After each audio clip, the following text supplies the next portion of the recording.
So, dear friends, is everyone still awake? Good. So, thank you for joining us today at this very important occasion. And we invited you to share your views on some of the EU and global challenges that we are facing today. Mr. Prime Minister, it's also my honor to share this stage with you, and I think honor for all of us. How do you, as Prime Minister also from Albania, think that what are the priorities in the years ahead for the European cooperation? Can you explain why is your honor? It's an honor because, this is a real politician, huh? No, it's an honor because we have been sometimes in Zoom meetings and actually discussing on the Western Balkans. I always find you an extremely interesting speaker, and this is not just to say it on the stage. Because you can be very provocative, which I like as a Dutch person who tends to be very direct. So it's an honor to finally meet you in person. Okay, let's say I am convinced now. No, I was thinking what would be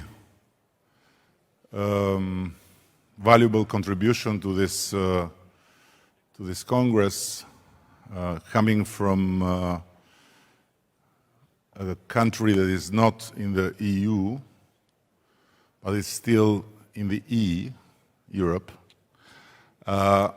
and being part of this area in the middle of Europe, in the middle of the European Union, but out of the European Union, the Western Balkans. And I thought that maybe it can be not a bad idea to try and convey here the message that what started some days ago or a few weeks ago in Prague with this attempt to unite Europe beyond the borders of the European Union and to include countries that in one way or the other are connected to not simply the fate of Europe but also to how the European Union moves forward. It's still a big question. Yes, this community is needed.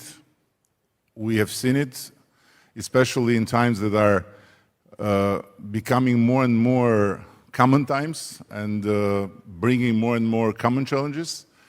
But how this community will be functioning in a way that at the end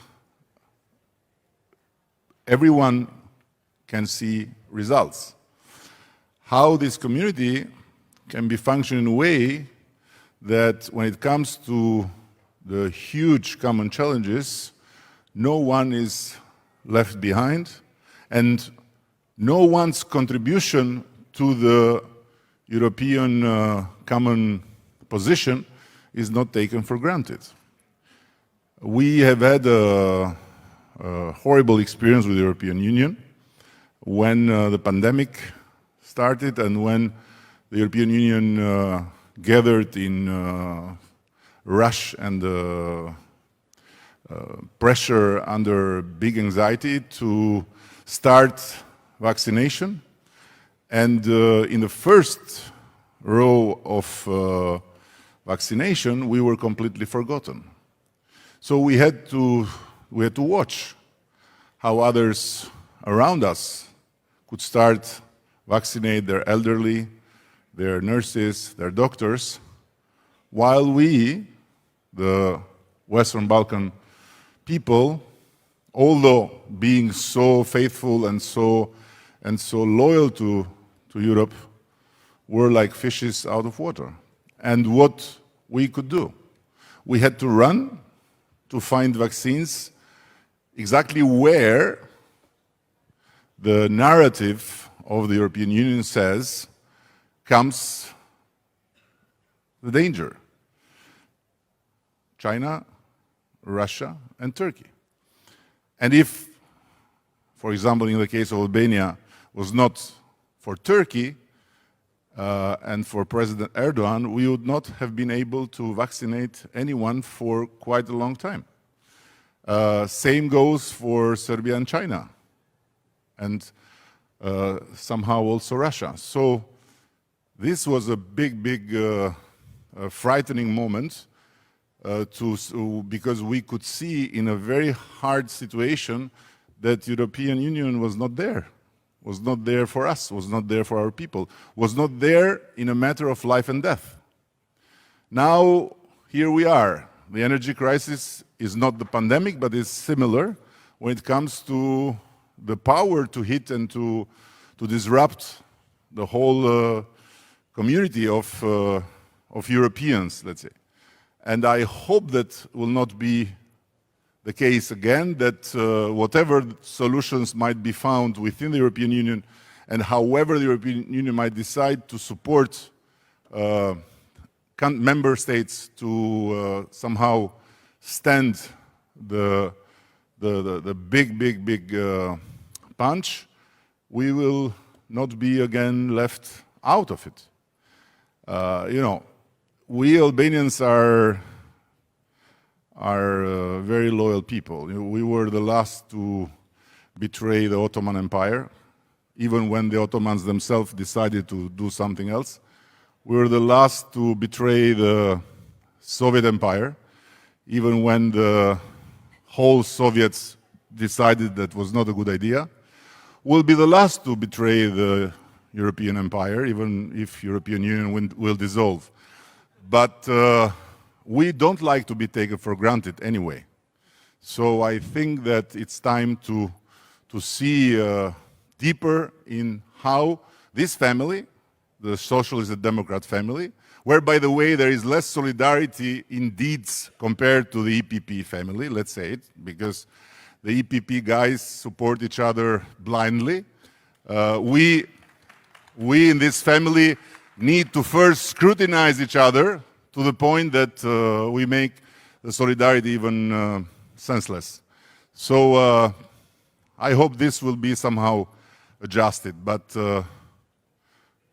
at the end, I would say that there are things that are really horrible. We are not rich countries, and on one hand, we are seeing our youngsters and the best youngsters leaving because we don't have the same access to the European high education system.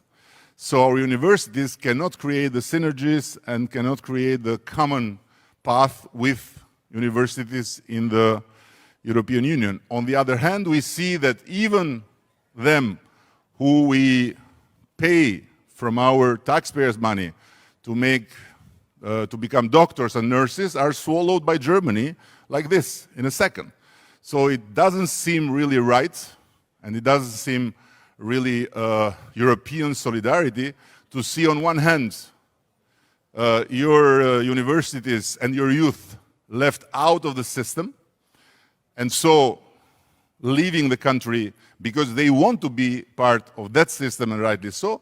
And on the other hand, to see our qualified workforce being swallowed by the richest countries. So, okay, it's the market, I understand it, but somehow this should be balanced, and this should be somehow, in a kind of solidarity in the sense that our countries should get something in return. So if there are no more young Germans that want to become nurses, we are happy to help, but we should be helped too. It can't work. It can't work in one way, and there are several themes like that need to be addressed. And I hope this new European political community is not the ultimate French delicious cheese just to avoid the big meal, but it's a real meal, and it's a meal for everyone, not just for them with EU, but also for them with just E. Thank you. Thank you very much. And for those who are more interested in your specific ideas on that, I can recommend your opinion piece last week in Politico with also the Dutch. No, this was not all about what I want to say because it was a compromise between me and Mark Rutte. So it was was the Dutch-Albanian cooperation, Yes. which was very fascinating, frankly, for me and for us because until a few years ago, Netherlands was the most tough and the most unpenetrable force preventing us to open the negotiations. But then they won elections and they were fine, so they can see us with another eye. Well, I'm happy for that.